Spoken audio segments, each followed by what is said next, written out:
González, subdirector técnico del Instituto Nacional de Estadística de Chile, y parto dándoles la bienvenida a esta instancia de reunión de la Red de Transmisión del Conocimiento, que junto a la División de Estadísticas de la CEPAL tenemos el privilegio de coordinar durante este bienio 2020-2021. Y considerando que en nuestra primera reunión de trabajo del año, aprovecho también de desearles un muy feliz 2021 junto a sus familias, junto a sus equipos y espero también que sea un mejor año desde el punto de vista de la producción estadística. También esta es una instancia de gran relevancia para nosotros como oficinas productoras de estadística, ya que nos permite compartir distintas experiencias vinculadas a nuestro quehacer y a las especificidades también de este mismo trabajo. Enfrentamos desafíos comunes y conocer la experiencia de nuestros pares nos permite enriquecer el trabajo propio que desarrollamos y en el fondo también fortalecer la generación de estadística en general. Tenemos varias iniciativas en carpeta para poder seguir compartiendo en estas reuniones de trabajo, además de la que ustedes mismos nos puedan hacer llegar. Al respecto, aprovecho la instancia de poder motivarlos a que se comuniquen con el INE de Chile o con la CEPAL para manifestarnos ideas que consideren importantes de compartir, proyectos que estén desarrollando, que sea importante compartir en esta instancia que puedan nutrir esta agenda de trabajo. Tenemos en carpeta nosotros también para ir desarrollando presentaciones durante el año con foco a mejorar nuestros procesos de producción. A modo de ejemplo, simplemente aplicaciones de optimizaciones para rutas en la asignación del trabajo de los encuestadores, boletines coyunturales generados de forma automatizada, nuevas tecnologías asociadas a recolección, uso de registro administrativo para la producción estadística, modelos de focalización para los procesos de supervisión de trabajos de campo, entre otras muchas otras alternativas, iniciativas, perdón. Así que si nos pueden hacer también llegar ideas, esto nutrirá la agenda de trabajo y las podemos ir desarrollando durante el año. Adicionalmente, el contexto que estamos viviendo de pandemia nos ha obligado a implementar estrategias innovadoras que buscan asegurar la entrega de información estadística, tener información sobre la realidad social de nuestra ciudadanía, el impacto que ha significado también la pandemia en nuestro tejido empresarial, es de gran importancia para facilitar la toma de decisiones de política pública y eso eh, realza nuestra labor como productores de estadística en donde esta tarea adquiere mayor importancia en este contexto de incertidumbre. Además como ONES es de vital importancia que podamos adaptarnos a este contexto donde gran parte de nuestras instituciones también han sufrido recortes presupuestarios y esta situación pone en un lugar central la necesidad de contar con estadísticas que permitan generar una respuesta efectiva en términos de producción y la posibilidad también de generar los insumos necesarios para que se vayan adoptando políticas públicas efectivas y con impacto allí donde más se requiere. Estamos convencidos de que datos robustos son aquellos que se producen de manera técnicamente sólida y que efectivamente además se utilizan. Es por esto que le agradecemos su presencia y esperamos que esta instancia perdure en el tiempo, pero que además sea útil para nosotros en términos de ir robusteciendo nuestra labor. Lo que hoy nos convoca en esta nueva reunión es conocer la experiencia de las oficinas estadísticas de México y de Chile en el marco de estrategias de codificación automatizada.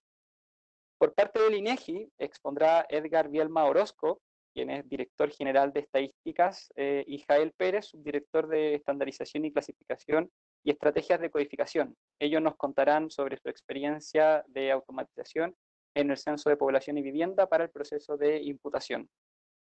En representación del INE Chile será Klaus Lehmann Meléndez, quien nos realizará la presentación. Él es analista socioeconómico senior de la subdirección técnica y nos expondrá respecto a la metodología utilizada en el Instituto Nacional de Estadísticas para la codificación automática de textos, mostrando algunos de los últimos desarrollos en esta materia por parte de nuestra institución. Aprovecho de agradecer la oportunidad que nos brinda CEPAL respecto a la posibilidad de organizar estas actividades, brindándonos un espacio para poder compartir nuestras experiencias de trabajo, nutriendo la producción estadística y ayudándonos a mejorar como ONES. Al respecto, me gustaría dar la oportunidad a Rolando Campos, director de la División de Estadísticas de la CEPAL, para que pueda aprovechar de brindarnos sus palabras de bienvenida a la presente actividad. Rolando, todo tu micrófono. Hola, muy buenos días a todos en la región. Mucho gusto. Quisiera partir primero por desearles un muy feliz año 2021. Por supuesto, un año esperemos que sea mucho mejor que el año que se fue, el 2020, que venga acompañado este año con muchas vacunas, que eso es lo que estamos todos los países de nuestra región y del mundo esperando, y que pronto, pues cada vez más y más vacunas estén en circulación comercial para que puedan ser de libre acceso para los países y se pueda distribuir de manera efectiva el proceso. Hay grandes avances, ya hay 3 o 4 vacunas, y tenemos la esperanza de que pronto algunos otros más estén por salir. También quisiera agradecerles a todos ustedes por estar asistiendo a la primer conferencia de la red de transmisión de conocimiento del año. Como bien lo comentaba Leonardo, pues el trabajo que ha hecho en la delegación que la Conferencia Estadística de las Américas le dio al INE de Chile para coordinar todos estos procesos, pues ha sido excelente, ha sido de gran utilidad, y fue el 2020 nos funcionó a todos nosotros esta red de transmisión de conocimiento de manera muy efectiva para poder estar atentos a todos los acontecimientos que estaban sucediendo en nuestros países, todos los ajustes metodológicos que tuvimos que hacer en nuestros países, todas las adecuaciones y cómo estarnos apoyando y darnos soporte entre pares, entre los países en los momentos en los que necesitamos. El estar trabajando y poder hacer ejercicios entre pares y colaborando, pues es uno de los objetivos de la Conferencia Estadística de las Américas en este marco, y creo que eso pues, nos ha dado un gran avance, ¿no? Yo también quisiera aprovechar para felicitar por esta vía, pues ya la publicación finalmente de la nueva ley, de la nueva ley estadística en el Paraguay. El día 30 de diciembre salió publicado en la Gaceta oficial de la República del Paraguay, la nueva ley estadística, donde marca todo un gran cambio en este proceso, ¿no? Todos los países estuvimos presentes en la Conferencia de las Américas, donde Iván estuvo haciendo algunas participaciones al respecto, su director general, y pues bueno, yo quiero felicitar por ese gran avance y la consolidación de los sistemas estadísticos que se están dando en la región. Como bien lo comentó Leonardo, pues bueno, este año va a ser año de restricciones presupuestales. El año pasado también lo fue, por la atención, por las crisis económicas que estamos padeciendo en América Latina, pero también en todo el mundo. Y pues bueno, todos tendremos que restringirnos y tendremos la ventaja de poder continuar trabajando de manera virtual a través de la red de transmisión de conocimientos y a través de todo este proceso. Entonces, creo que en la continuidad de cómo veníamos trabajando en el 2020 se va a seguir dando, y por eso pues, quiero agradecer mucho el apoyo al INE de Chile por todo lo que está haciendo en este servicio en particular. Quiero referirme a su directora Sandra y también a Olga, que nos ha estado apoyando desde la parte internacional en toda esta vinculación, y por supuesto a todo el INE de Chile que nos está apoyando. Como bien también lo comentó Leonardo, pues vamos a tener presentaciones tanto de 2 instituciones, una de México, el INEGI, los colegas Edgar Bielma va a estar haciendo algunas presentaciones en conjunto con Jael, y por otro lado el INE de Chile nos va a platicar de sus experiencias con Klaus Lehmann, que nos va a hacer una presentación al respecto, ¿no? quiero agradecer la participación. Quiero decirles que estamos ahorita conectados, ya somos 250 participantes los que están en este evento, que para arranque de año creo que es un número bien significativo. Si somos 33 países, pues estamos hablando casi de 8 participantes por país. Entonces, pues bueno, quiero felicitarlos y no me quiero extender más. Traía 27 páginas también para leer sobre mi presentación, pero creo que con estas palabras es suficiente para poder dar espacio a las presentaciones de los colegas de México y de Chile. Muchas gracias, muchas felicidades. Por ahí ya les llegó una notificación que estaremos los días 7 y 8 de abril, estaremos arrancando nuestro comité ejecutivo de la CEPAL y para poder estar presentes y comunicados en todos los aspectos. Muchas gracias y les deseo mucho éxito en este evento. Gracias. Regreso el micrófono, Leonardo. Muchas gracias, Rolando, por tus palabras. Muchas gracias por tus saludos.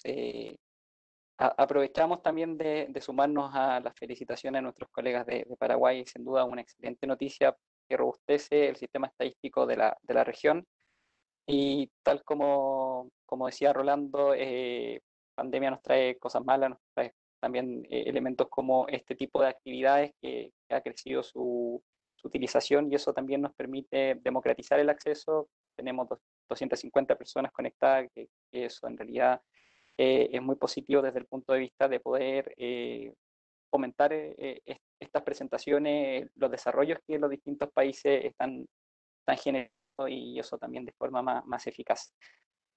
Nuevamente les damos la bienvenida a la actividad y dejo con ustedes a Edgar Bielma Orozco y Jael Pérez para que podamos conocer la experiencia de INEGI en términos de automatización en el censo de población y vivienda para el proceso de imputación.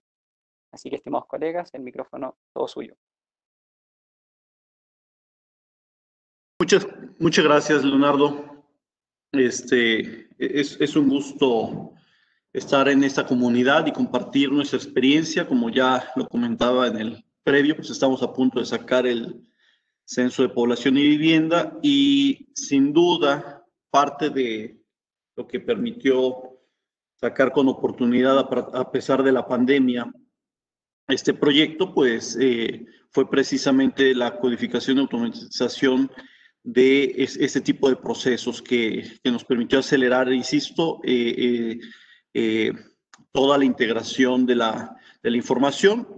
Solo para recordar a todos, el censo del INEGI por primera vez se hizo en dispositivos móviles. También se aperturó la posibilidad de la participación a través de Internet, además de poder participar vía telefónica, e inclusive, aunque es un método ya muy antiguo, pero resultó también pertinente, el servicio postal mexicano, ¿no? Es decir, abrimos el abanico de posibilidades a la captación de la información. Obtenida la información, ya lo que hicimos fue empezar a procesar, y comento esto porque si no hubiese sido de esa manera, si se hubiese recolectado la información en papel, pues ahorita estaríamos en un verdadero lío para poder integrar la información por el proceso de cuarentena, los espacios pequeños donde tuviésemos que tener a los capturistas, más bien amplios y pequeños de grupo poblacional en ese espacio amplio. Entonces se hubieran requerido mucho tiempo. Y lo verán inclusive en la presentación que traigo, en algún efecto que tuvimos en la pandemia en sí mismo. Bueno, como primer elemento o las etapas en lo general de la codificación, durante los meses de octubre de 2019 a febrero de 2020, inició todo lo que es la preparación, que ahorita lo referiré de manera específica. Estuvimos operando la ejecución a partir de marzo, es decir, desde el momento en que el censo se estaba levantando y que estábamos recibiendo información, ya empezábamos a probar algunos códigos para revisar la información y ver cómo empezaba a funcionar dichos códigos en información que estábamos recibiendo. Originalmente se tenía contemplado que dicha ejecución fuera muy rápida, del mes de marzo a mayo del año 2020. Sin embargo, por obvias razones de la pandemia, que inclusive en el caso de México tuvimos una restricción institucional por parte de la Secretaría de Salud para realizar censos o encuestas, nos llevó a que no pudimos avanzar con las siguientes actividades. El censo se terminó, se levantó de manera completa durante el mes de marzo. Esta restricción vino prácticamente para el mes de abril, ya que se había terminado la parte sustantiva del levantamiento, que era la enumeración, y restaba la mitad de la verificación, así como todos los procesos subsecuentes, ¿no? Eso llevó a que esta ejecución se modificara de marzo a mayo, que estaba contemplada de marzo a mayo, a ser de marzo a septiembre, y que la evaluación que se iba a estar realizando en el mes de octubre, ¿no?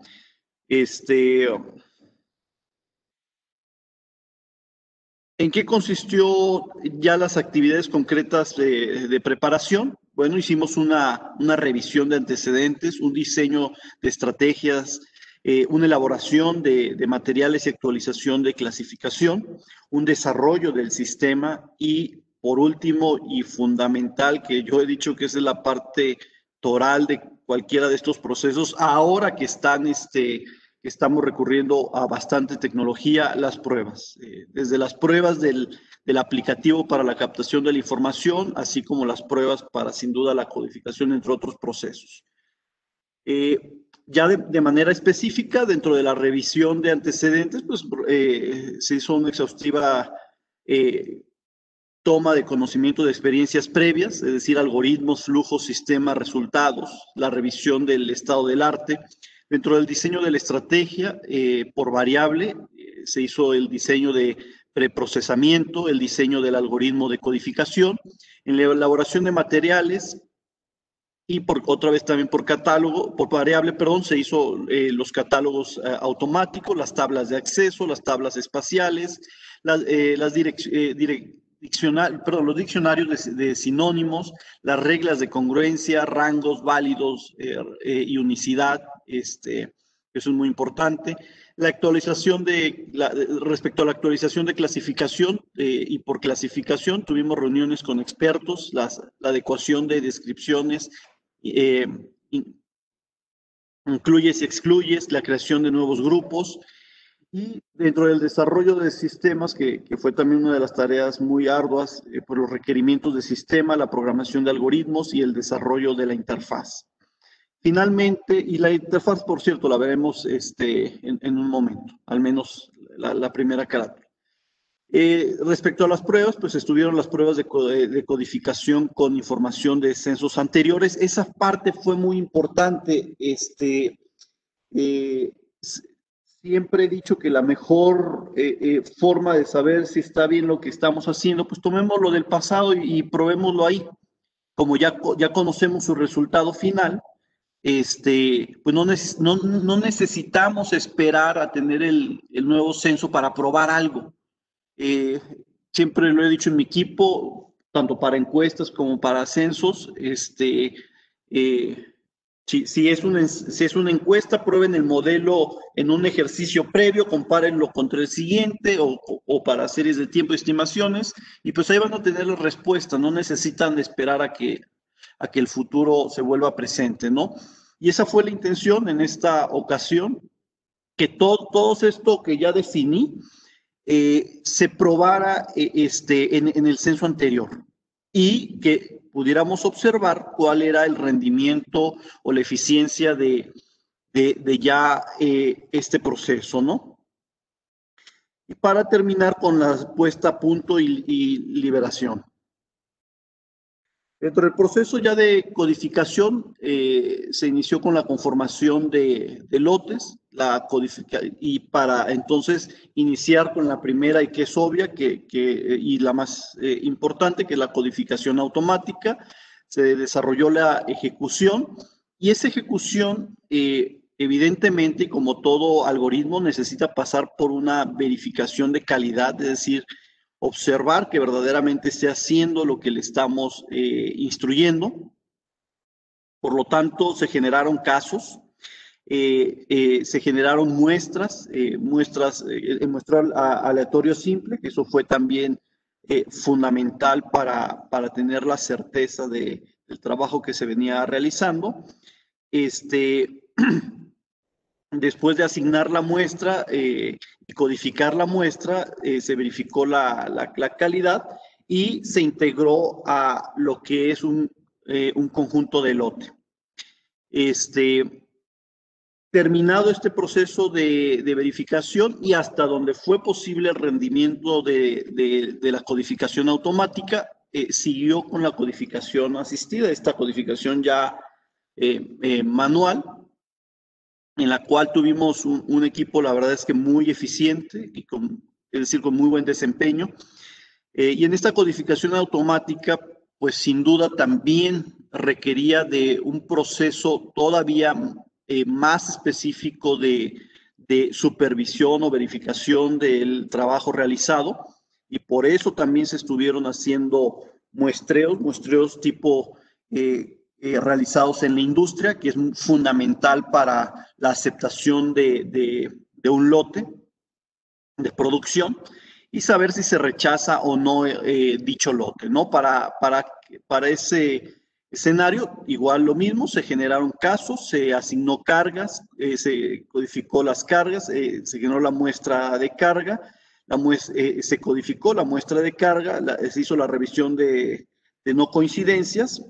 Y aquí es muy importante donde al momento de hacer la revisión de coincidencia, si el paquete se le detectaba alguna problemática, se rechazaba en lo absoluto.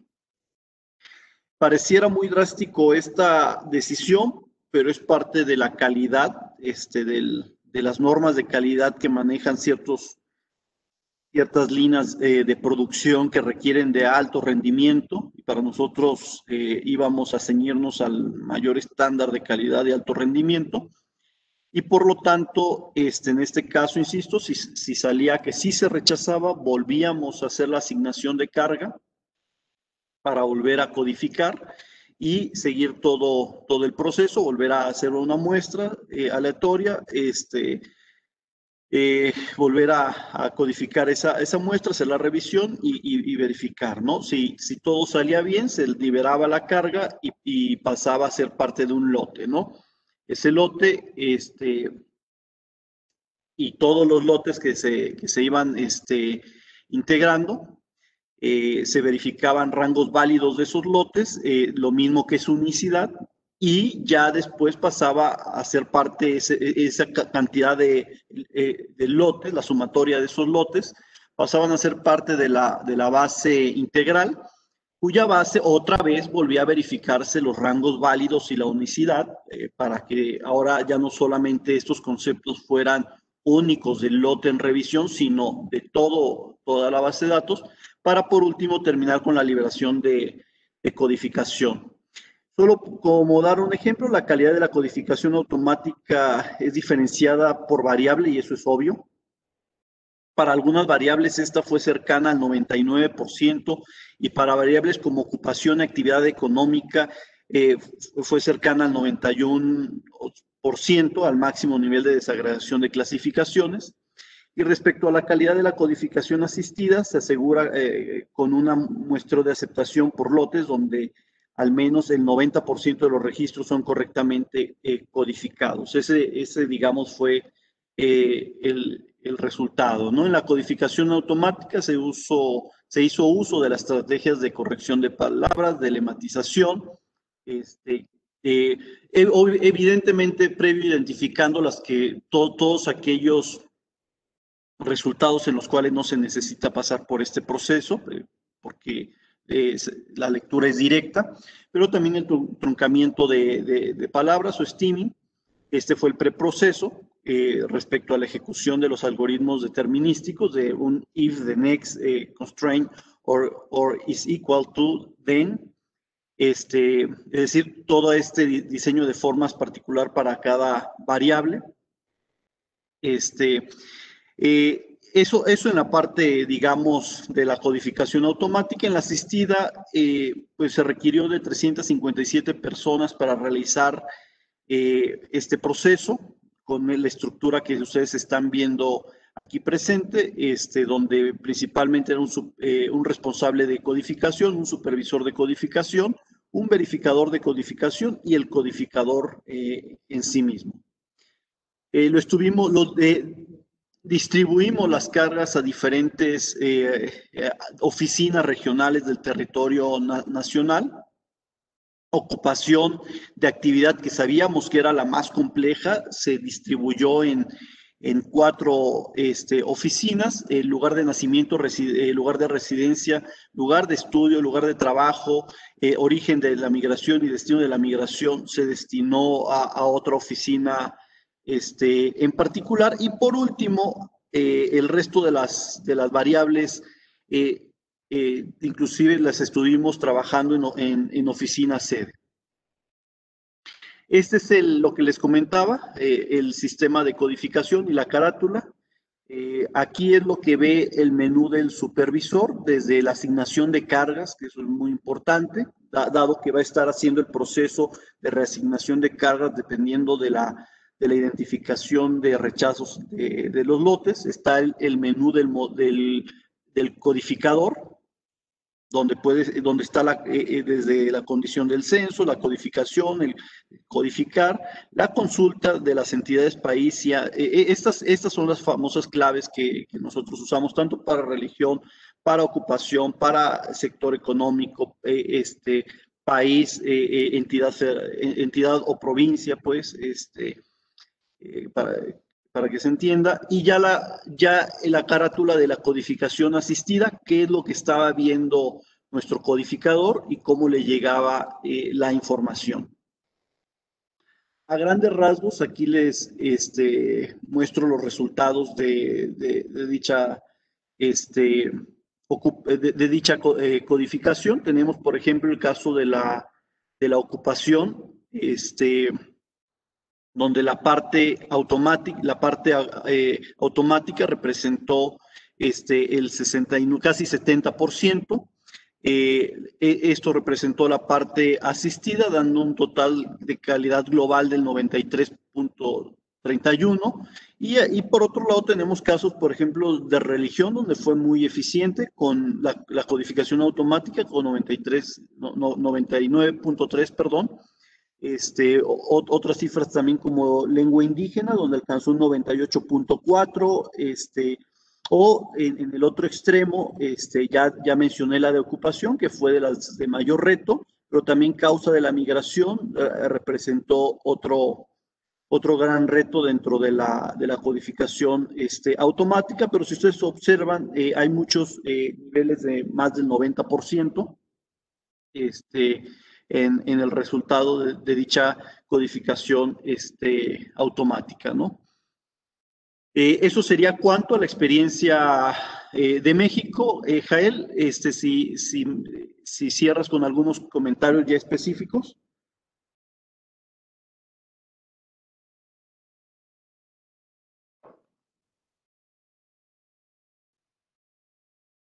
Muy buenos días. ¿Me escuchan? Sí, ¿verdad? Sí, así es. Sí, no sé si me vean, le prendí aquí el video, pero al parecer no se activó. A ver, nuevamente, creo que ahí está. Bien, como bien lo menciona Edgar Bielma, pues bueno, la experiencia de la codificación para este censo 2020, pues tratamos de capitalizar lo que ya se ha hecho en proyectos pasados. Estamos hablando del Censo de Población y Vivienda 2010, de la propia encuesta intercensal. Y bueno, uno de los avances que tuvimos más notables fue precisamente el poner un modelo o un esquema de verificación de la calidad, el cual ya mencionó y explicó en líneas generales mi jefe Edgar Bielma. Y bueno, en ese sentido también comentarles que a la par, esto no lo mencionó, pero a la par también estar trabajando bajo el esquema tradicional de los algoritmos de codificación que hemos venido utilizando dentro del proceso de encuestas o censos de población y vivienda, también tuvimos la oportunidad de explorar técnicas de Machine Learning, de tal forma que en esta oportunidad lo que hicimos fue probar ya con algoritmos que hemos venido desarrollando de inteligencia artificial para la Encuesta Nacional de Ingresos y Gasto en los Hogares. Hemos venido ahí trabajando ya desde hace 1 año y medio, 2 años, en ese sentido. Y lo que hicimos fue probar esos algoritmos ahora para el censo de población y vivienda, particularmente para las variables de ocupación y actividad económica, que son finalmente las más complicadas, las personas que están inmersas en los procesos de codificación y por el contexto que nos ha tocado compartir con algunos otros países, pues vemos una coincidencia de que estas variables generalmente son las que implican un mayor reto. Y en ese sentido, para este 2020, para el Censo de Población y Vivienda 2020, hicimos una prueba con estos algoritmos para codificar todos los registros, es decir, los poco más de 11 millones de registros de tanto 5 millones y algo de ocupación y esa misma parte de actividad económica. Hicimos la prueba para codificarlos a través de estos algoritmos y comparamos contra el resultado de la codificación hecha del esquema presentado en esta sesión, y pues nos damos cuenta que estos algoritmos tienen un potencial muy importante, y el presente año estaremos trabajando para poder implementar ya estos algoritmos como parte de una línea de producción, particularmente para las encuestas en hogares. Eso es un reto que tenemos dentro de la institución para este año. Y bueno, pues ya estaremos dando cuenta también de cómo lo vamos a hacer y de los resultados que finalmente ya vamos a obtener cuando estén como parte de una línea de producción del proceso de generación de información estadística para el INEGI.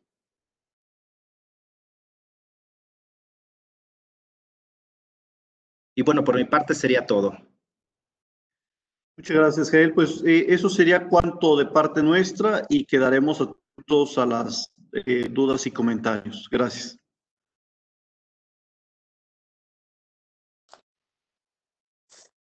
Estimados Edgar, Jael, muchísimas gracias por la presentación, la clara presentación que nos han compartido y por lo demás muy interesante. Han estado llegando varias preguntas. Aprovecho de comentar que si tienen preguntas adicionales o preguntas respecto a la presentación que realizará el INE de Chile, por favor las puedan ir incorporando en el chat de la actividad para que podamos revisarlas al final de la presentación de INE Chile. Entonces, ahora doy la palabra a Klaus Lehmann para que podamos revisar la presentación sobre la metodología utilizada en el Instituto Nacional de Estadística para la codificación automática de textos, mostrando algunos de los últimos desarrollos que en esta materia como institución hemos podido ir incorporando. Luego de la presentación de Klaus, revisaremos las distintas preguntas que nos han ido haciendo llegar por el chat para el INEGI y para Chile. Muchas gracias y Klaus, tuyo el micrófono. Muchas gracias, Leonardo. ¿Me confirman que se escucha? Se escucha y se ve, Klaus. Voy a compartir mi pantalla. Ok. Bueno, lo que les voy a presentar hoy día es un recorrido que ha llevado nuestra institución en lo que respecta a codificación automática de textos. Este es un recorrido que no es muy largo, llevamos tan solo algunos años, pero en el camino hemos podido obtener grandes aprendizajes y eso es lo que les queremos contar en esta oportunidad. Entonces, sin más, los contenidos que vamos a ver hoy día, primero, la metodología para la codificación automática que el INE ha usado hasta el momento y algunas pruebas que hemos estado haciendo durante el último tiempo. Además vamos a ver algunos resultados, pero el énfasis va a estar en la metodología porque consideramos que eso puede ser de mayor interés para colegas de otras oficinas estadísticas, y en realidad ahí es donde está la posibilidad de mejorar la calidad del trabajo que uno está haciendo. Entonces, un poco a modo de introducción, estas son cosas generales, pero algunos datos levantados en el marco de la producción estadística corresponden a texto libre. Pongo libre entre comillas porque en realidad los encuestadores siempre tienen instrucciones de cómo debe ser registrado, por ejemplo, una ocupación, una actividad económica. Entonces, no es estrictamente libre, pero es texto. Este tipo de registro lo encontramos en ocupación, en actividad económica, producción, consumo y otros. Y para que esta información sea útil desde el punto de vista estadístico, es necesario asignarle un código. Como texto, en realidad no es de mucha utilidad. Entonces pensemos, por ejemplo, esto es un texto real de la encuesta de empleo. Entonces una persona que dice ser auxiliar de aseo y sus tareas fueron limpiar y realizó orden en instalación. Entonces, este texto así en estado puro no nos sirve para efectos de las estadísticas oficiales y por tanto es necesario codificar. Entonces, ¿cómo se realiza la tarea de codificación? Contamos con clasificadores. Algunos clasificadores son internacionales y otros son adaptaciones que cada país va haciendo estos clasificadores internacionales para su realidad específica. Entonces, por ejemplo, tenemos CIUO en ocupación, en Chile tenemos una adaptación de CIU, que es un clasificador de actividad económica, y KNS es una adaptación para encuestas de hogares. Tenemos CIU desde el punto de vista de la producción, y COICOP. En Chile tenemos, COICOP es un clasificador de consumo desde el punto de vista de los hogares, entonces, y Chile tiene una adaptación que se llama CCIF. Entonces, estos clasificadores nos permiten ordenar jerárquicamente distintos fenómenos. Entonces, el fenómeno de la ocupación, el fenómeno del consumo, el fenómeno de la producción, etc.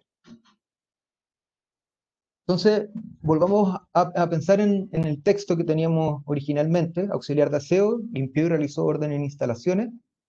El clasificador CIUO nos dice que este texto corresponde al gran grupo 9.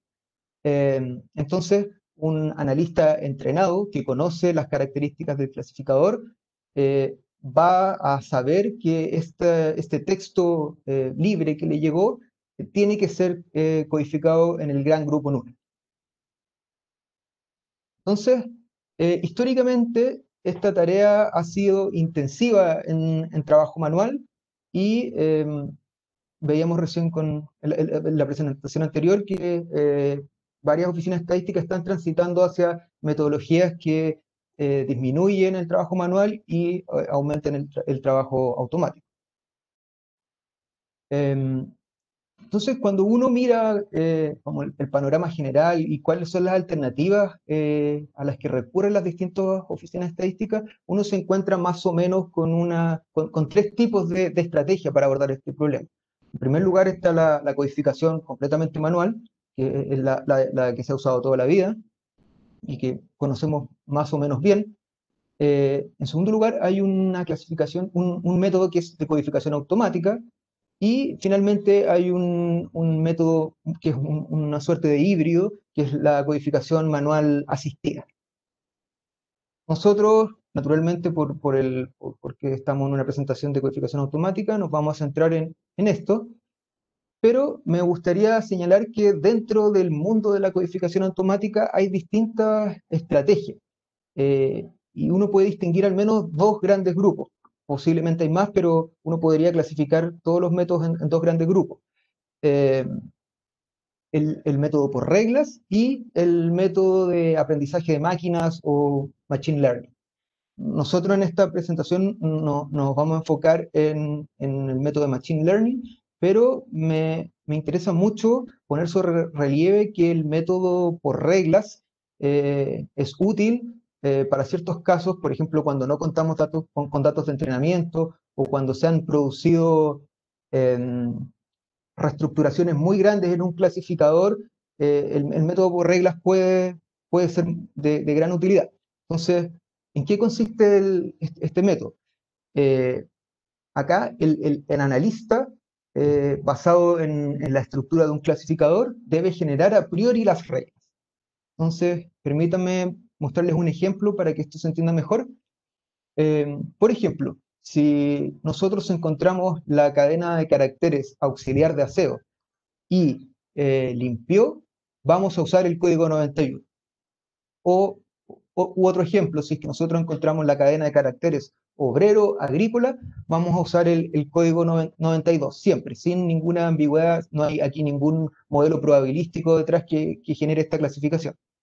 Entonces, para que quede aún más claro, si uno lo lleva a código, en realidad no los quiero asustar, solo voy a mostrar esto de código. Uno tiene un texto que está acá y yo estoy diciendo si es que detecto que está la cadena de caracteres auxiliar de aseo y además detecto que está limpio, entonces mi programa lo va a codificar con el código 91. Y lo mismo con el caso de obrero agrícola. Si mi texto, que está acá, texto, contiene obrero agrícola, lo voy a codificar con el código 92. Entonces, este método tiene bastantes bondades.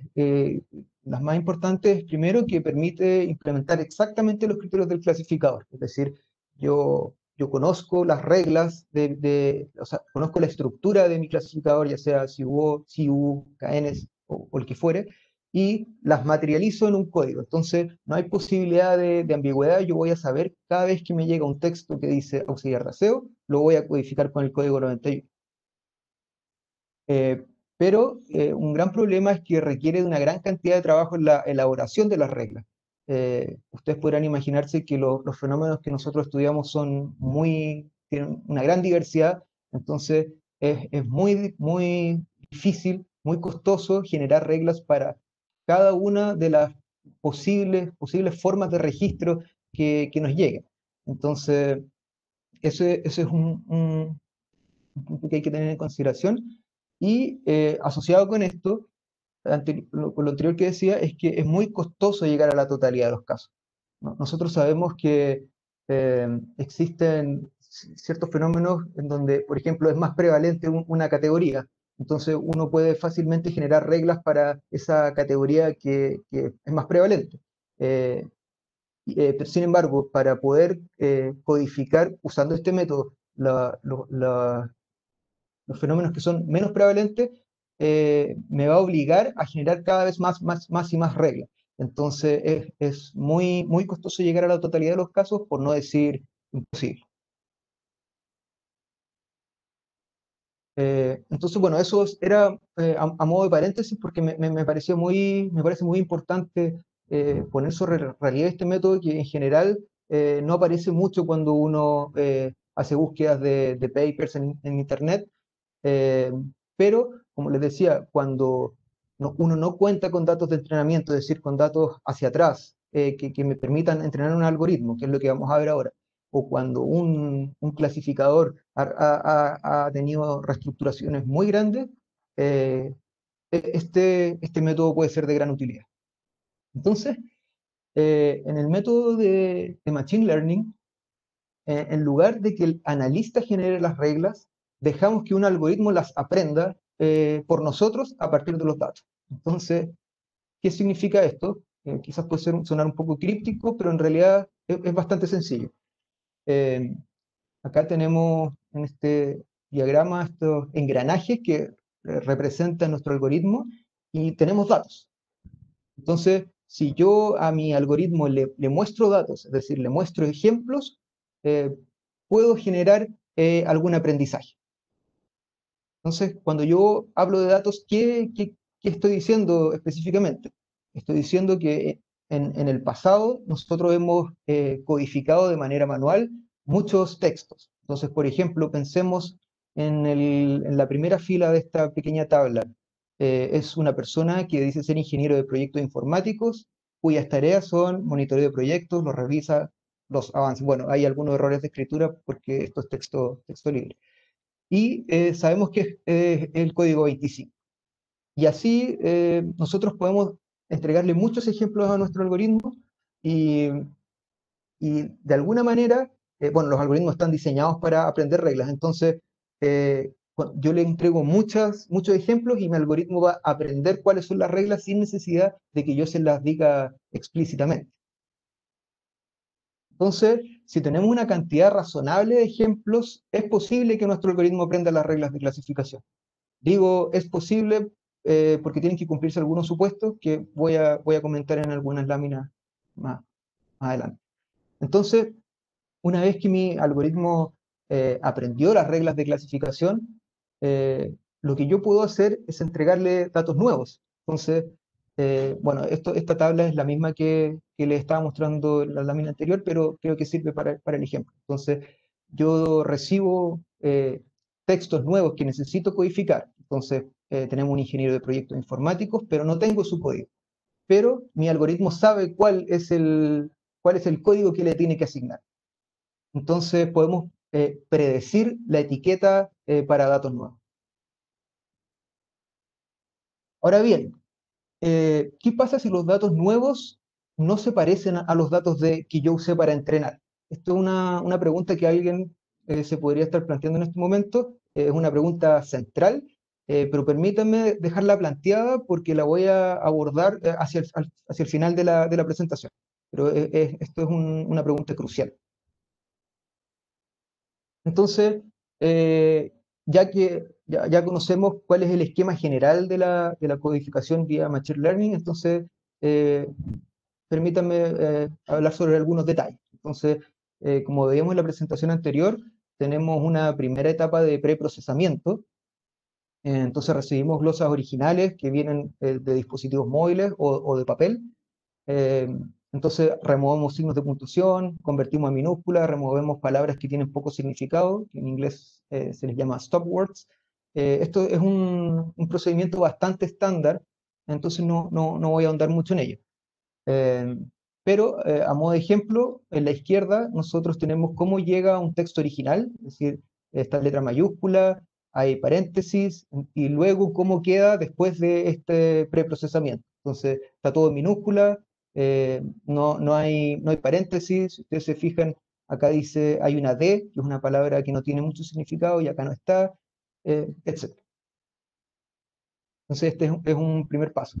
El segundo paso consiste en representar de manera numérica estos textos, porque el computador no entiende palabras, entiende números, entiende vectores. Entonces es necesario generar alguna representación numérica de los textos.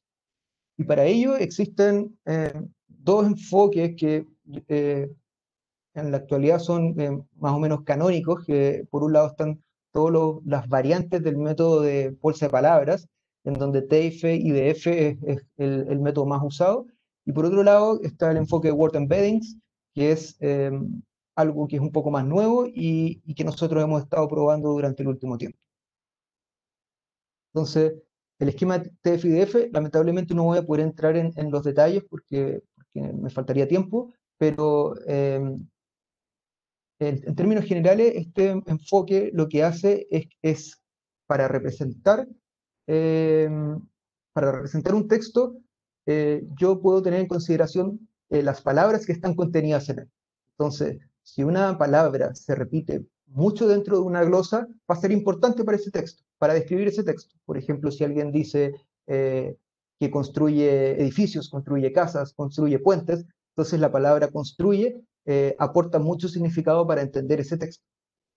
Y por otro lado, cuando una palabra se repite poco dentro de todos los glosas, documentos o textos, como queramos llamarle, cuando se repite poco, también va a ser importante.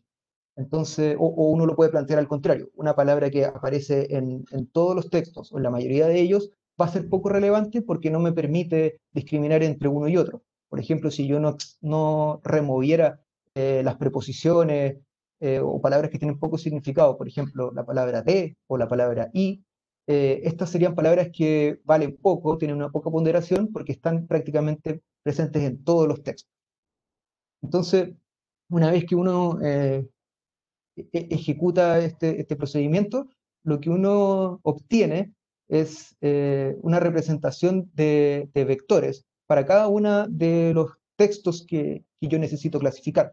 Entonces, por ejemplo, el texto que veíamos antes, Gobernación Marítima Directemar, está representada por un vector cuyo primer número es 3,4, después 2,5, 4,7, y luego son solo ceros. Entonces, el largo de los vectores va a ser igual al tamaño del vocabulario del corpus que yo estoy manejando. Entonces, este enfoque es el que actualmente se ha estado usando más en el INE Chile, digo. Es un enfoque que funciona muy bien. Hay muchos papers que avalan que esto funciona bien. Además, hay librería en Python, en R, que lo implementan de manera muy eficiente, pero tiene un defecto. Y el defecto es que este método no logra capturar la semántica de las palabras. Entonces, permítame un ejemplo para que esto se entienda mejor. Nosotros podemos pensar en los siguientes textos. Por ejemplo, elaboración de vienesas y fabricación de salchichas. Para los colegas que son de otros países que no son Chile, la palabra vienesa se usa en Chile para referirse a la salchicha. Es lo mismo. Entonces, para una persona es trivial darse cuenta que elaboración de vienesas y fabricación de salchichas son prácticamente lo mismo, son textos que nos entregan la misma información. Pero en el esquema TF y DF estos vectores son ortogonales. Entonces, ¿qué quiere decir esto? Que si yo calculo una correlación entre el vector elaboración vienesas y el vector fabricación salchichas, voy a obtener una correlación de 0. Lo cual no tiene sentido desde un punto de vista intuitivo, porque nosotros sabemos que estos dos textos se parecen mucho. Y son ortogonales básicamente por el hecho de que ninguna de las palabras que están en un texto está en el otro, no hay palabras compartidas. Entonces, elaboración está solo en el texto de arriba y no en el de abajo. Entonces, para poder atender a este problema es que surge una técnica que se llama word embeddings, que permite construir representaciones mucho más ricas semánticamente. Nosotros estamos usando un trabajo del profesor Jorge Pérez, que es un académico del Departamento de Ciencias de la Computación de la Universidad de Chile. Él se ha dedicado a estudiar en profundidad las redes neuronales y es experto en procesamiento de lenguaje natural. Entonces nosotros estamos usando un archivo que él puso a disposición de toda la comunidad de embeddings. Entonces, permítame explicarles, así muy en términos generales, qué son los embeddings, que es una palabra en inglés que no tiene una traducción muy buena en español. Entonces, piensen ustedes que nosotros podemos representar cada palabra por un vector. ¿Y esto cómo se hace? Surge de un proceso de entrenamiento. Entonces, lo que hizo el profesor Pérez fue tomar un corpus gigantesco de texto. Él trabajó con, bueno, todo Wikipedia, que ya es como parte de un estándar cuando uno trabaja estas cosas. Además, subtítulos para tener un poco de uso coloquial del lenguaje. Y bueno, y otras fuentes de información. Entonces, a partir de todos esos datos, con una arquitectura de red neuronal muy específica que se llama autocodificador, generó representaciones de las palabras más comunes en el español. Entonces, nosotros tenemos disponibles representaciones para 1.300.000 palabras en español, que son las más comunes. Y, por ejemplo, así luciría una representación de la palabra fabricación. O sea, es un vector de largo 300 que tiene números que van entre -1 y 1. Y lo que está detrás de esto es una teoría del lenguaje que nos dice que una palabra puede ser definida por el contexto en el cual está usada. Entonces yo alimento a una red con todo este corpus gigantesco de texto y la entreno para que me genere estas representaciones de palabras. Entonces, permítanme, por favor, mostrarles cómo funciona esto de manera gráfica. Lo que tenemos acá son las 1200 palabras más usadas en el español. Entonces, nosotros tenemos vectores de 300 dimensiones, que es lo que les comentaba recién. Pero si uno esto lo proyecta en un espacio bidimensional, usando alguna técnica de reducción de dimensiones como PCA o TSNE, yo estoy usando PCA, pero hay otras que se pueden usar. Entonces, si yo busco la palabra, por ejemplo, perro, voy a ver que está cerca de muchos animales: gato, bebé, avestruz, oso. Si busco, por ejemplo, la palabra azul, voy a ver que está rodeada de otros colores: naranja, fucsia, turquesa, etc. Entonces, eh, esta forma de representar las palabras me permite tener una representación tal que azul está cercano en el espacio a naranja o cercano a fucsia, porque tiene sentido, porque son colores, comparten algo. Entonces, volviendo al ejemplo de recién, uno puede generar una representación en la cual fabricación esté muy cerca de la palabra elaboración y que vienesa esté muy cerca de la palabra salchicha. Entonces, una vez que, bueno, nosotros usamos como input este trabajo del profesor Pérez, nosotros no desarrollamos los embeddings. Entonces, nosotros, por favor, si se pueden fijar en esta tabla, tenemos un vector para la palabra extracción, un vector para la palabra producción y un vector para la palabra cobre. Yo estoy aquí usando 5 dimensiones como para explicar cómo se hace. En realidad esto tiene 300 dimensiones. Entonces, tenemos que buscar una manera de unir estos tres vectores en uno solo que me represente el texto final, que es extracción, producción, cobre. Y para eso hay muchas técnicas. Uno podría calcular la media de cada dimensión.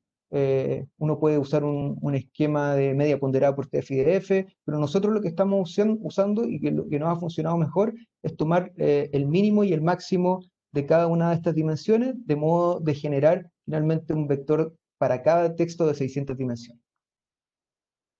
Entonces, ¿cómo se estructura en términos generales nuestra metodología? Representamos los textos usando word embeddings. O sea, estamos un poco avanzando, dejando atrás el modelo TF-IDF. Calculamos luego los mínimos y máximos de cada dimensión para tener un solo vector que me represente cada texto.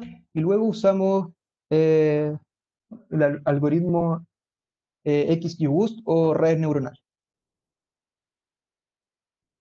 Voy a avanzar un poco más rápido porque al parecer me queda poco tiempo. Entonces voy a mostrar algunos resultados.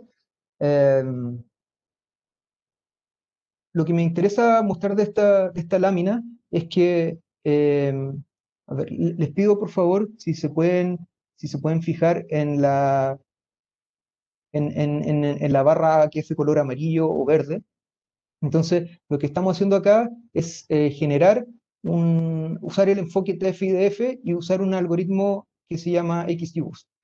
Entonces, obtenemos para actividad económica un rendimiento de cerca del 91%. Entonces, si nosotros, luego usando el mismo algoritmo, pero cambiando la representación de palabras y usando word embeddings en lugar de TF-IDF, mejoramos cerca de 2 puntos porcentuales y en realidad podríamos llegar a 3. Entonces, el mensaje es que yo puedo usar el algoritmo que yo prefiera, es decir, puedo usar, no sé, desde Naive Bayes hasta redes neuronales, pasando por SVM o lo que sea, y en general mi representación de word embeddings va a mejorar la predicción del algoritmo.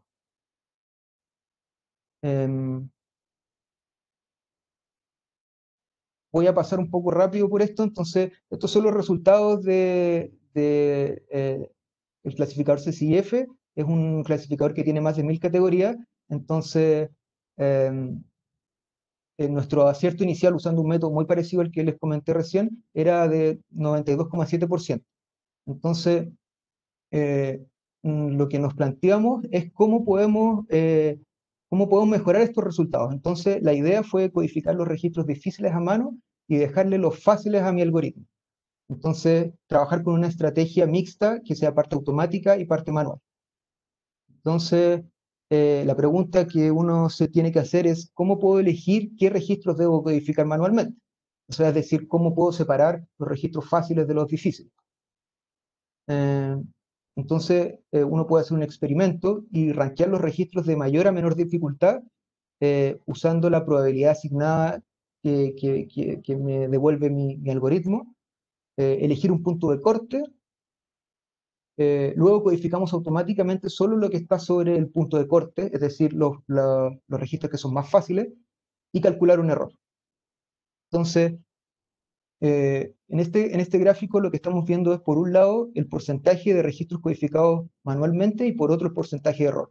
Entonces, en el extremo aquí en el lado izquierdo superior, tenemos el error que uno comete cuando clasifica todo de manera automática. Pero si yo decido, por ejemplo, poner un punto de corte y decidir que el 5% lo voy a codificar de manera manual, entonces puedo mejorar 3 puntos porcentuales mi rendimiento. Entonces, ustedes si se fijan, la pendiente de esta curva se va aplanando, entonces al principio es muy rentable codificar cosas a mano, pero en la medida que voy avanzando ya no es tan rentable, entonces de alguna manera uno puede tratar de encontrar acá un óptimo entre el resultado que quiero obtener y los recursos que quiero gastar. Y bueno, voy a terminar con esto porque me dicen que ya me queda poco tiempo, entonces a nosotros nos interesaba no solo ver el rendimiento general del clasificador, porque, bueno, yo les decía que podemos mejorar eh, desde 90 desde el número que teníamos que era 93 a 96 aproximadamente, pero la medida general puede ser un poco engañosa porque pueden haber clases muy grandes que se lleven la mayor parte de los registros.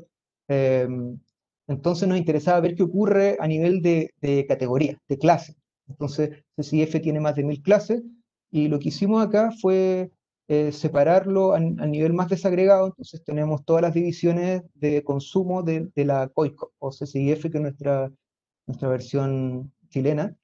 Entonces, en la primera imagen uno puede ver qué pasa si es que no codifico, o sea, que si no codifico nada manualmente. Y luego lo que estamos viendo ahora es cuál es qué pasa cuando codifico todo, o sea, el 20% de manera manual. Entonces, lo que uno observa es que la mayor parte de las clases sube, aumenta el rendimiento.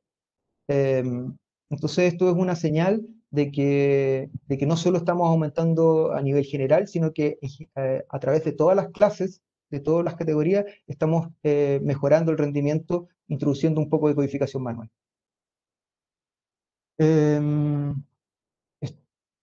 No sé si, bueno, voy a pasar por esto muy rápidamente, pero un problema que hemos tenido, o sea, un gran problema en el mundo de la inteligencia artificial es los sesgos en el set de entrenamiento. Entonces, si es que mi set, y estoy volviendo a la pregunta inicial que dejé planteada, entonces, si es que mi set de entrenamiento empieza a alejarse de los datos que me están llegando y que los que tengo que codificar, mi predicción se va a empobrecer. Si es que yo entreno con ejemplos A y luego le estoy diciendo a mi algoritmo, por favor, puedes predecir B, entonces no es muy razonable esperar que mi rendimiento sea bueno. Entonces, ¿qué pasa? ¿Qué es lo que nosotros detectamos? Que en enero de 2020, la encuesta de empleo en Chile comenzó a levantar datos mediante dispositivo móvil, lo cual es muy bueno, tiene muchas cosas positivas, pero tiene grandes desafíos para la codificación. Entonces, ¿por qué? Porque el modo de registro va cambiando, no es lo mismo registrar en papel que registrar en tablet. Entonces hicimos un análisis de cómo han ido variando los textos con el tiempo Entonces, por ejemplo, nosotros miramos el número de palabras por glosa, por texto, y vemos que en enero de 2020 hay una caída abrupta. Entonces, las glosas se están haciendo más cortas. Eh, del mismo modo, si uno mira el número de palabras diferentes, también está cayendo, o sea, la riqueza léxica está disminuyendo, los encuestadores están usando una menor variedad de palabras. Y al mismo tiempo, si uno mide el largo de las palabras a través del número de caracteres, lo que ve es que las palabras están siendo más largas. Entonces, estamos usando glosas más cortas, palabras más largas y con menor variedad de palabras. Entonces, la hipótesis que nosotros planteamos, esto es solo una hipótesis, es que el lenguaje de los encuestadores ha transitado hacia una forma de registro más compacta, con palabras más largas que encierran una mayor cantidad de significado. Entonces, por ejemplo, supermercado se puede reemplazar por una descripción del tipo tienda que vende muchos registros de todo tipo.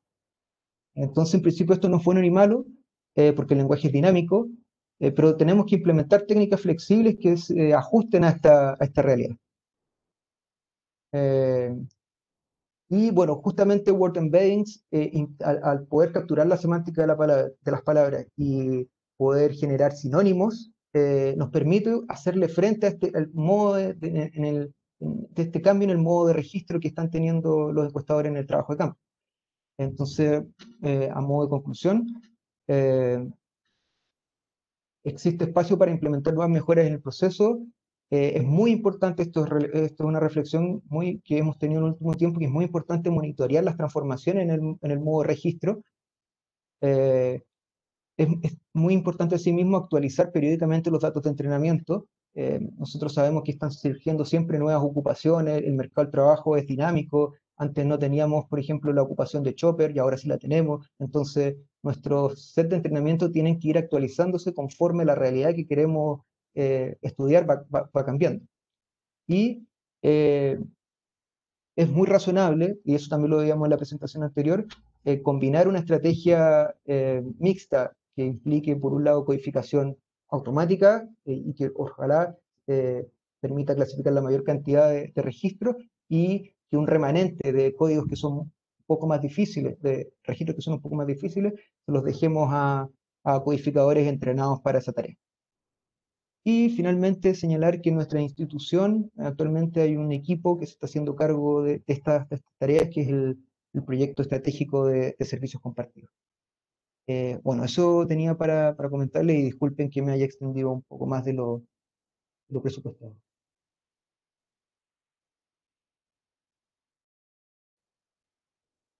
Klaus, muchas gracias por la presentación. Hay varias preguntas que nos han ido copiando en el chat del evento. Vamos a tratar de abordar con dos generales, que de hecho tiene un carácter más para nosotros los organizadores, que una es de Álvaro Fuentes, que dice, dado que ya han entrenado los modelos en vuestros respectivos países, sería interesante compartirlo en algún sitio público del estilo de GitHub para que los otros países puedan aprovechar esta experiencia. Emanuel Yaselga, en la misma línea dice, los algoritmos presentados aquí quizás son accesibles en un GitHub para entender más detalles de la implementación. Estas técnicas que de hecho se están utilizando para la producción estadística nos permite incorporar mejoras en la eficiencia, en términos de recursos, por ejemplo, la experiencia de México, la chilena. Entonces, vamos a buscar la manera ahí con CEPAL, porque las presentaciones quedan disponibles, esta presentación en términos de grabación queda disponible, y vamos a buscar la posibilidad de también poder ir dejando disponibles las programaciones a través de alguna plataforma tipo GitHub para que los distintos países puedan tener acceso también. Y para este tema y para otros que vamos a ir también abordando en este tipo de presentaciones. Me parece muy relevante en los comentarios que nos hacen al respecto, así que tomamos nota para poder incorporarlo de alguna manera. Voy a leer un par de preguntas para poder darles de nuevo la palabra a nuestros colegas del INEGI y a nuestros colegas del INE de Chile. Entonces, Leo varias preguntas, así en vuestra intervención pueden abordar las distintas preguntas que nos han ido desarrollando. Partimos con INEGI. Elmer Pérez pregunta de Perú, desearía saber si se utilizó alguna metodología de codificación y qué tecnología se usó para implementación. Ignacio Agloni, 2 consultas para Edgar y Jael. ¿Con qué criterios se separó lo que se codificó automáticamente de lo que se codificó de forma asistida? Y otra pregunta, ¿qué algoritmos son los que han tenido mejores resultados para ocupación y rama de actividad económica? Alejandro Justi pregunta en relación a la ocupación, ¿cuál es la clasificación utilizada y a cuántos dígitos pudieron codificar? ¿Es la primera vez que se utiliza ese clasificador en el país? Dejo esas preguntas para el INEGI para que la puedan abordar. Leo preguntas para Chile también para que la puedan abordar cuando les pase la palabra. Justina Coro pregunta, ¿la fase de preparación implica la construcción de las herramientas como tablas maestras y otros diccionarios? René Murillo consulta, ¿la codificación automática y asistida es realizada en gabinete, oficinas o en campo? Hugo Rivas pregunta, tengo una duda particular en el caso de Chile, ¿qué tipo de aprendizaje de máquina utilizan? PM u otro. Del INEGI preguntan, ¿me podrían comentar cómo se podría aplicar un esquema Warren Bailey en una cotización de precios para la canasta básica? Álvaro Fuentes, para tener una medida de la precisión para clasificar, ¿tienen una comparación entre los algoritmos que usan Warren Bailey frente a la clasificación manual? Y con esas preguntas partimos.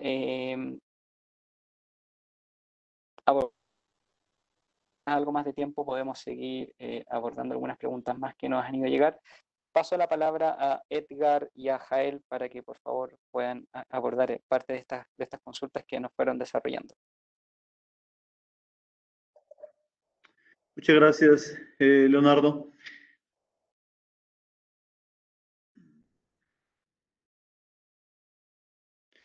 Bueno, ¿qué es lo que se hace por codificación asistida y qué es lo por codificación, perdón, automática, y qué es lo que se hace por codificación asistida? Pues obviamente el complemento de lo que no fue posible asociar en la primera etapa.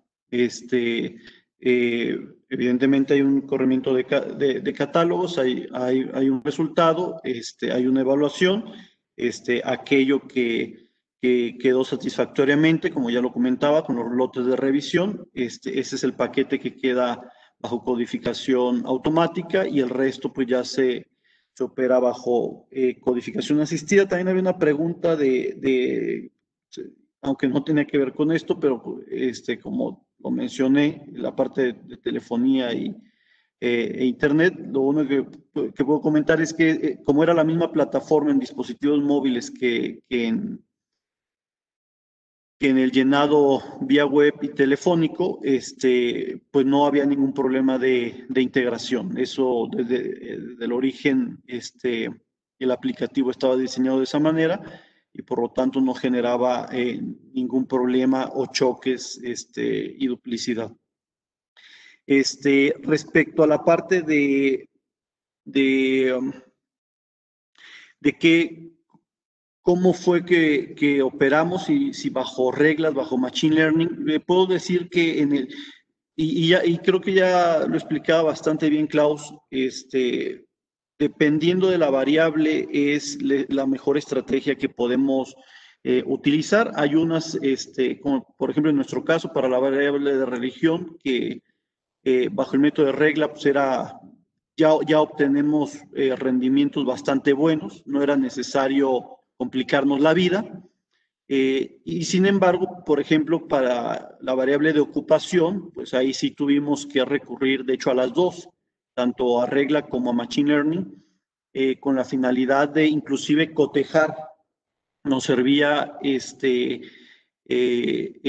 como método de validación de uno contra el otro y ver qué resultados los obtuvimos. De hecho, teníamos resultados bastante similares, lo cual nos lleva a que en el caso particular de México seguiremos trabajando en el método de Machine Learning con la finalidad de seguirlo innovando, porque sin duda bajo el método de regla pues ya está llegando un punto en que no es posible avanzar más en ese. Sin embargo, y creo que como comentaba Klaus, tiene mayor potencial Machine Learning en ciertos casos, y sobre todo si manejamos un método unificado, porque si se sigue cambiando el mejor ejemplo entre captación en papel y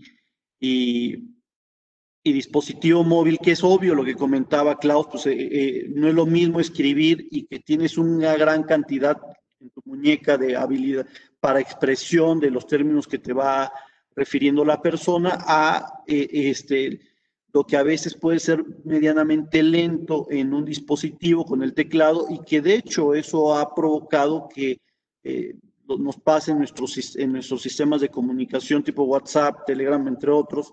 Inclusive abreviamos las palabras para algunas cosas, abreviamos las palabras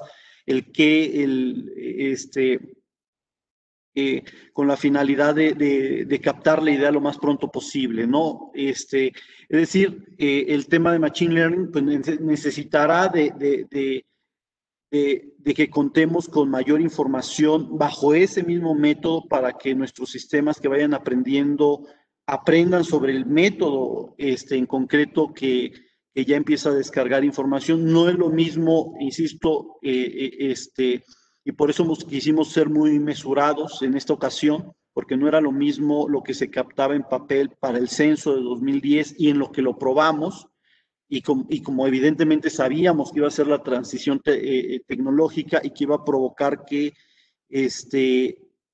lo que aprende en un método no sea exactamente el mismo al captarse en dispositivo móvil. Entonces tuvimos que ser mesurados, y de hecho por eso aplicar los dos métodos y ver qué resultado nos daba. Y sí, pero sin duda es algo de lo que queremos apostarle al segundo método, pero insisto, para no desgastarnos, es lo que sí funciona y funciona bastante bien por el momento, dejarlo en el método anterior, y el nuevo método, que era el que teníamos que probar, sobre todo en el que tenemos más dolores de cabeza, e irlo haciendo crecer a través del tiempo. Jael, no sé si tengas algún otro comentario, por favor, sobre el resto de las preguntas. Claro que sí, con todo gusto. Bueno, hablando y complementando esto de los métodos, efectivamente utilizamos el Machine Learning como un método de doble validación o verificación. Lo he hecho por los métodos tradicionales. En todo esto que menciona Klaus, efectivamente nos hemos nosotros encontrado con problemas o situaciones similares. Lo que ha usado Klaus, o lo que explica en su presentación, generalmente son los métodos tradicionales, o los que se están empleando específicamente para esto de la codificación. Particularmente nosotros utilizamos Word Embeddings también, utilizamos TF-IDF también, utilizamos otros algoritmos como FastText, que ha sido desarrollado por una persona que trabajaba en Google, ahora está en Facebook. Como algoritmos de clasificación, pues utilizamos máquinas de soporte vectorial, utilizamos también regresión logística, random forest, redes neuronales, XGBoost y KNN. De alguna forma, hemos construido algo como, en función de estas formas de clasificar, algo que le llamamos el método ensamblador, bueno, por llamarle de alguna manera. Y básicamente esto consiste en que ponemos a clasificar por todas estas diferentes métodos que ahorita platiqué o que ahorita mencioné, y pues les damos una etiqueta o una clase a cada uno de los registros, y aquel registro en donde por diferentes métodos antes mencionados, por ejemplo, tuvo la misma etiqueta, pues finalmente a esa es la etiqueta que dejamos al final.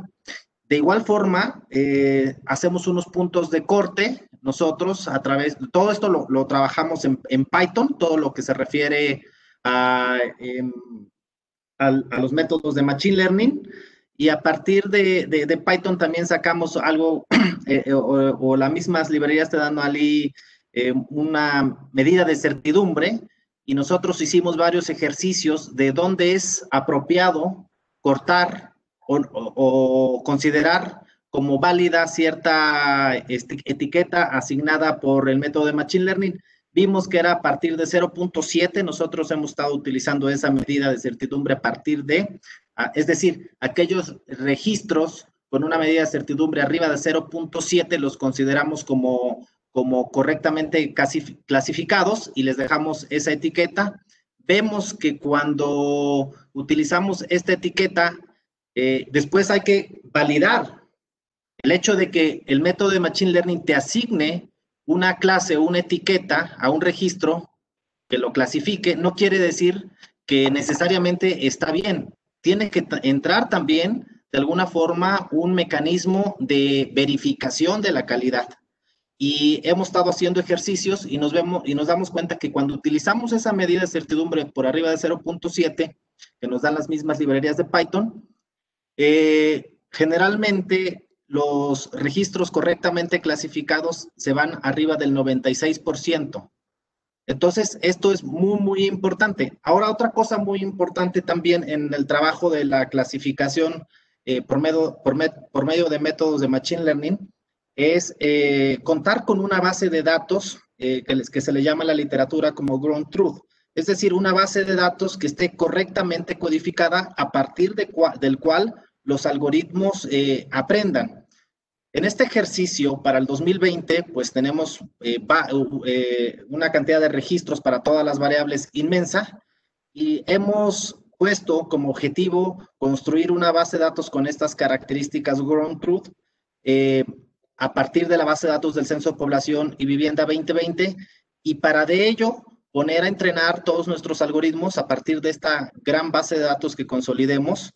Es obvio que el esfuerzo que tenemos que hacer para tener una base de datos con esta característica es muy importante. Estaremos trabajando en este año 2021 en ello, y a partir de ahí el objetivo es que se constituya una base de datos de entrenamiento, pero a partir de una base de datos que esté correctamente etiquetada. Entonces, ese es el esfuerzo que vamos a hacer este año, y de ahí, partir para poder, por ejemplo, implementar estos métodos del Machine Learning para las encuestas en hogares.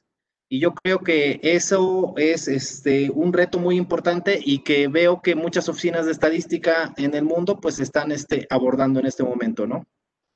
Aquí también esa parte es fundamental de por qué lo queremos llevar también a las encuestas en hogares, porque es, digamos, el flujo continuo que vamos a estar manejando previo a un censo y la acumulación precisamente de toda esa información de aquí a que llegue la siguiente edición, ya sea en el caso de México un conteo o una encuesta intercensal y después el próximo censo.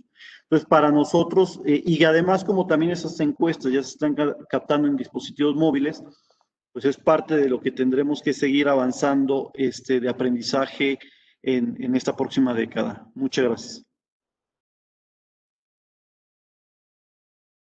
Muchísimas gracias, Edgar, Jael, por las respuestas y comentarios a las dudas planteadas. Antes de pasarle la palabra a Klaus, aprovecho de comentarles que nos han seguido llegando muchísimas preguntas. Lo que vamos a hacer es realizar un seguimiento de las preguntas, es sistematizarlas y poder contestarlas de forma vía documento y luego eso enviárselos por correo. Así que ahí, Edgar, Jael, les vamos a pedir de nuevo colaboración para poder sistematizar las respuestas que no hayamos podido dar en esta instancia, dado que ha generado bastante interés también de nuestros participantes. Entonces ahí los vamos a seguir contactando para pedirles colaboración para poder responder al resto de las preguntas que quedaron planteadas.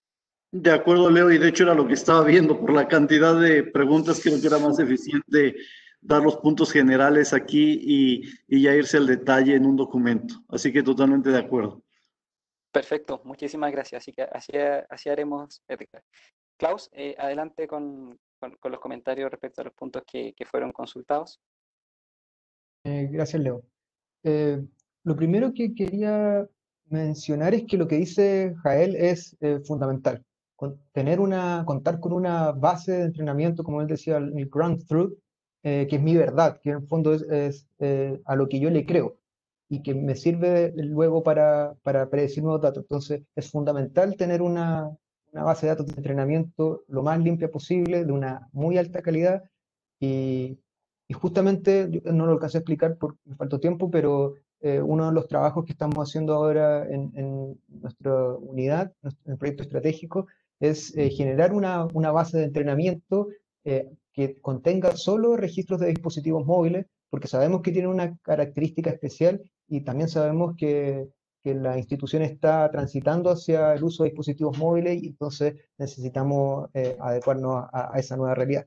Y respecto a las preguntas, había una pregunta sobre diccionarios. Nosotros no usamos diccionarios. Nosotros lo que tenemos son datos, nuestro algoritmo, y, y le pasamos todos esos datos tal cual como fueron etiquetados en el pasado. Bueno, hacemos todo el preprocesamiento que les comentaba y luego entrenamos y hacemos predicciones. Entonces, acá no hay diccionarios, solo datos de entrenamiento. Eh, ¿Qué tipo de algoritmo están usando? ¿No? Alguien preguntó. Eh, la presentación ahí está, después se las podemos compartir. Estamos usando XGBoost, que es un algoritmo que funciona, es un ensamble de árboles de decisión eh, y redes neuronales, dependiendo del tamaño del dataset de entrenamiento. Las redes neuronales en general funcionan mucho mejor cuando tenemos muchos datos para entrenar, muchos ejemplos, del orden de cientos de miles. Y hemos visto que XGBoost funciona mucho mejor cuando tenemos datos de entrenamiento que no son tan masivos. Entonces nos vamos adaptando a las distintas necesidades. Eh, Había una pregunta también sobre Word Embeddings para cotización de precios.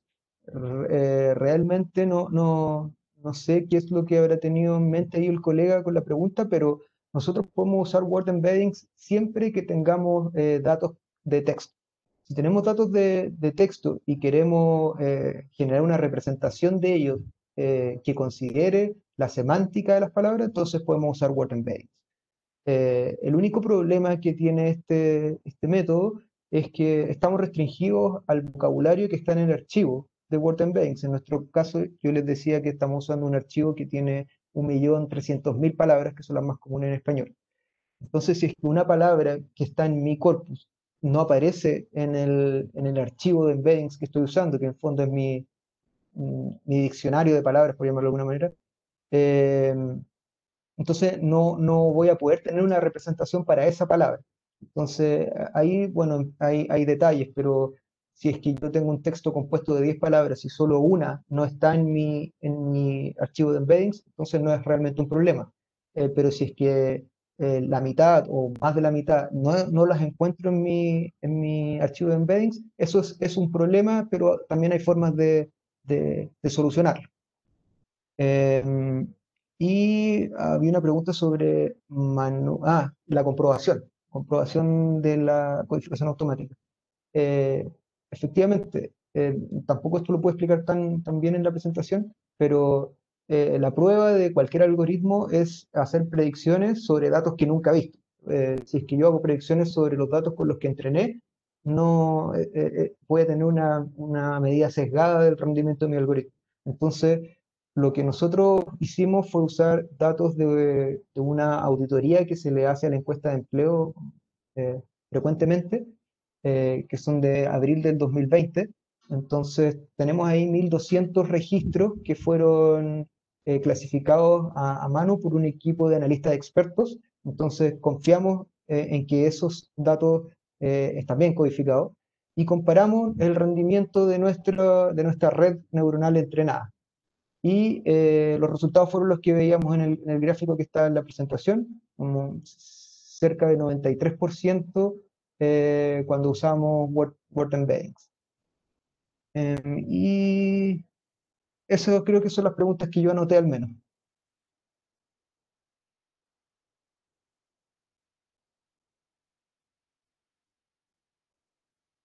Muchas gracias, Klaus, por las respuestas.